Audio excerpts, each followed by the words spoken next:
Hello everyone, Tina here. I hope your day is going fabulous. Thank you so much for joining me. It is time for another make yourself at home card making kit. This kit is from Hero Arts and is exclusive to Joann.com. You can only get it over there, and I'll leave the link down below.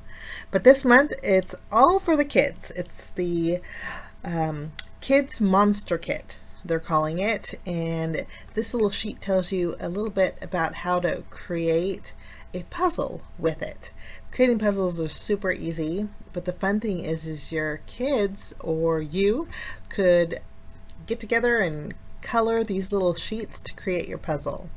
Now, since I'm a card maker, I thought we would take this one step further, and while the kids are coloring their puzzles, we can be making some cards. So these sheets here, you get 3 of each pattern. There are 4 different scenes, so 12 in total. I do want to let you guys know that I won't be able to share with you the stamping blocks that are included in the kit. There's an 18-piece monster ink and stamp block set with a mini ink, black ink pad. You can stamp little monsters in those scenes, so it makes it super fun, and you can create an original little puzzle piece or a card background with those. So check out Joann.com. You'll be able to see the 18-piece stamp set over there. But we're going to make a card today. Before we do that, I do want to share with you what's in our second little goodie bag. And here, there's a lot going on. This little stamp here is a red rubber stamp, and it is a Hero Kids stamp. And you get a mini neon green ink cube. This is perfect for stamping these little eyes. And with the spooky season coming around the corner, I think this kit is perfect for that. You can see the neon green there and what the eyes look like when they're stamped. Really fun little card. Also included, let's just take everything out here. You get 2 full-size ink pads. Now these are just for kid ink pads. The formula of ink is made specially for kids because it is, I'm assuming, water-based, so it's easy to wash off your hands, which is really nice. We're going to use those today. There's a kid's blue and a kid's red. You also get lots of wiggly eyes here. They're adhesive backed, and nice thing about those is you don't have to remove the adhesive, you just remove the eyeball, so that's really nice. You also get a package of markers, and these I want to do a little swatching. This is your green, and then you get a purple. You also get yellow, and then you get a red, and then you get a blue.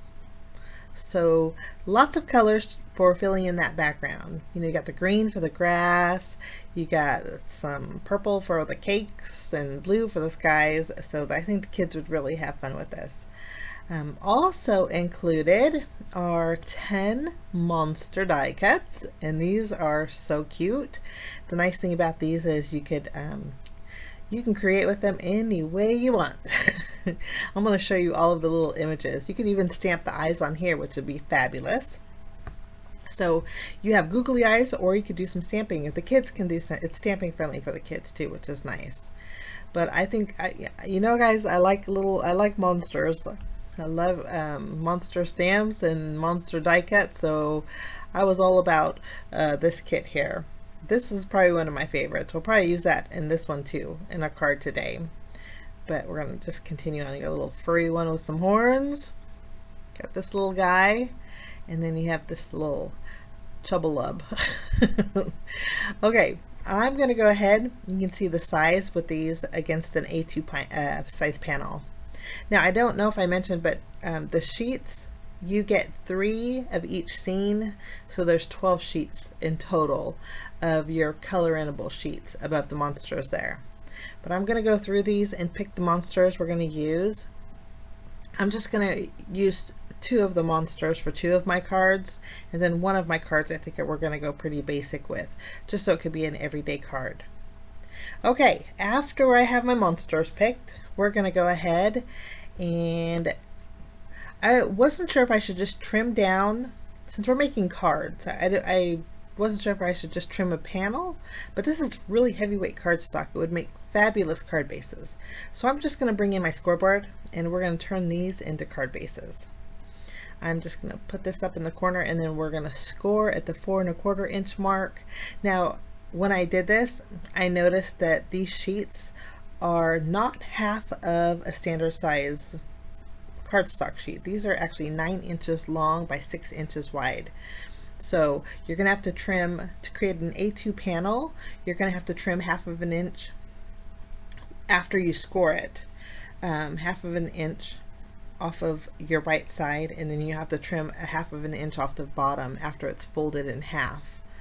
I picked the cards that I want to create with. So I have the birthday scene, I have the little bedroom scene, and then I also have the woodland scene. Now, I'm not going to use the color markers that came with the kit. Well, I'll use them a little bit for a little detail, but I'm not going to use them to color in my images. I wanted to go a little bit more vibrant and colorful. But if you're crafting with your kids, let them use the markers. And I'm gonna use my Copics to color in the background scenes here. We're gonna trim down our paper again. Just trim off the 1/2 inch here, and then flip it around, and you can go from top to bottom. I'm going to trim off 1/2 inch off the bottom. This way I have a little less lake showing, or pond I should say, showing. And I'll do the same thing to the rest of those. Now, I magically colored them in with my Copic markers, and this is what I did. This one I colored the whole entire card front. This one here, I created a card front panel. I just created my panel and then trimmed 1/2 inch off all around. This way, when I line it up in the center of my card base, the image is continuous. It's just black and white. With this one, I did cut another A2 size panel with it, and I'm just going to trim out the rug. I already colored in the rug on my card base, but for this one, I wanted a little dimension, and I wanted it to have a monster peeking out from underneath the rug. So I just need the rug for that one. Okay, let's do our little monsters here. I thought we could do a little ink blending with our inks. I don't know if this is going to turn out or not, but let's give it a go, guys. We have the kids blue ink, and you know what, as I'm reading this, these are nice. One, because your hands wash up right away. I know with other inks sometimes they can stain your hands, but these are washable, which is nice. And also, if your ink pad's dry, just add some water droplets to them, and they will juicy back up. I'm going to use my Hero Arts blending brush. I actually have some purple ink on here, but I'm just going to go over the purple with the red ink pad. I actually wiped the purple off really good, so there was a little bit residual, but not too much. But I wasn't sure how this was going to go, but you know what? These Just for Kid ink pads work really great, guys. I should say not just for kids, because they work really good, and I like that they open and close. But I'm taking my kids red color and going around just the edges of my monsters, intensifying the color really along the edge, so it's like a bright red, and it kind of, after you put it on your cardstock, it's kind of like a fuchsia almost. So, but I was loving the outcome. I didn't do the middle. I left it kind of white so it stand out a bit, and I did that to both of my monsters. Okay, next we're going to bring in our kids blue ink pad, and we're going to basically do the same thing. And when you mix these together, it creates a purplish color, and so I just went for it. We're going to go along the edges and just curve all around our little monsters here. This one, I think we're just going to do one side of him. We're going to leave the other side pink, and then we're going to just add blue to the right side here. And then for my other monster, I'm only going to basically have half of him showing on my card base. So, and the half that I want showing is the left half. But I think that looks good. We're going to flip this actually upside down. This way, the left half is a lot easier to ink blend on. And I'm going to skip over his arms and his legs with this one and just try to go for the body with the blue, the kids blue ink here. And I really like the way this turned out. It really blended nice. Okay, after we have our little monsters done, they need to see, so we're gonna add some eyeballs to them. And we'll just open both of these up. And again, I like this eyeball set because I have googly eyes, but getting the release paper off of them is a little tough. These are nice because you can actually lift up the release paper and just take them off, easy peasy, and they're adhesive backed. I'm going to go ahead and add two to this little guy, and I'm putting him a little bit towards the left because again we're going to chop off the right side of this guy. I wanted him to look like he's just peeking around the corner.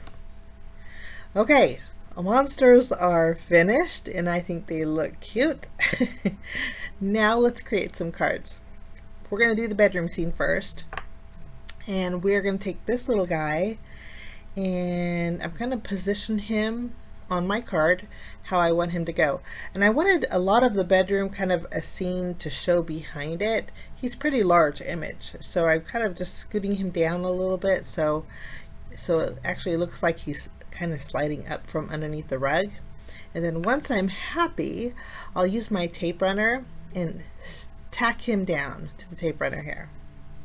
And then we can lift this rug and the monster up at the same time, flip it around, and then I'm going to add some foam adhesive behind him. And then we'll put this guy back in the corner. We have a little bit overhanging, so we're going to open the card base and just trim off the excess. Now the back side of the card is black and white. I didn't realize that my Copic markers would bleed through the cardstock, you could see here. So if you wanted to create a panel and just put it on a regular card base, you could do that. You could kind of stretch your supplies that way. But that card is almost done. I think our monster is just missing something, so I'm going to add some freckles to him, a little bit of dotted detail, and I'm going to use the little markers that we have. I'm going to use the purple, and I think I'll blend it with the blue marker. Just adding some freckles to this guy will give him a little bit more dimension. We'll add some more. And the tips on these are pretty pointed, so you can get away with these little dots. And I think freckles is just what he needed. In fact, I'm going to add a little bit to the right side too. Let's freckle him up. Okay, and card number 1 is good to go. Now we're going to work on card number 2. We'll set him aside. I think it's nice and playful. There's no sentiment, so you could use it for lots of different occasions. Now this is the card where I colored in the entire front, and I wanted this guy to be forefront in the card. So that's why we're only going to put half of him on this card. Now I did add foam adhesive behind him, and we're going to tack him down, pop him up, and then we'll flip over the card and trim off the excess. And I'm going to do the same thing that I did with our first card monster. I'm going to add some little freckles or dotted detail to him too. A little stippling creates a lot of dimension for these guys since it's a big solid area. So try doing some dotted detail. I think your guys will like it. And we'll just do a little bit more here. And with these, you don't have to do too much. I did take my time when I did color in the image, guys. It took me a couple hours, but that's in between lunch too. But but it was fun. It was relaxing. It was like one of those artsy color books.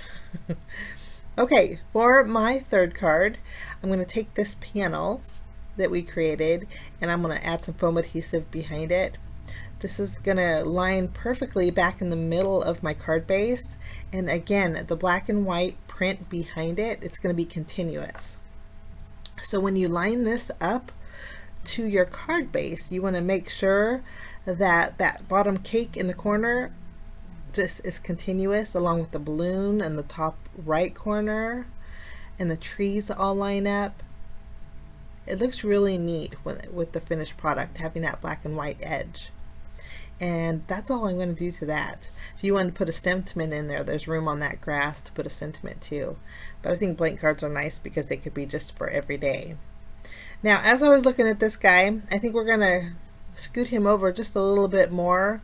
I wanted some more of that. I took a bit of time coloring that image, so I wanted to scoot him over just a little bit more so some of that background scenery was showing.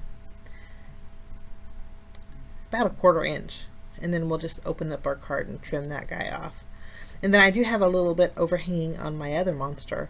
I didn't see that until now. We're going to trim that excess off too. That's on the fold line. We'll just do a little snip. But those are my projects today using the Hero Arts Make Yourself at Home kit that's exclusive to Joann.com. If you guys want more details on this, go visit my blog. I'll list the coordinated blog post down below. But have a great day. Thanks for joining me. We will see you again real soon. Bye-bye.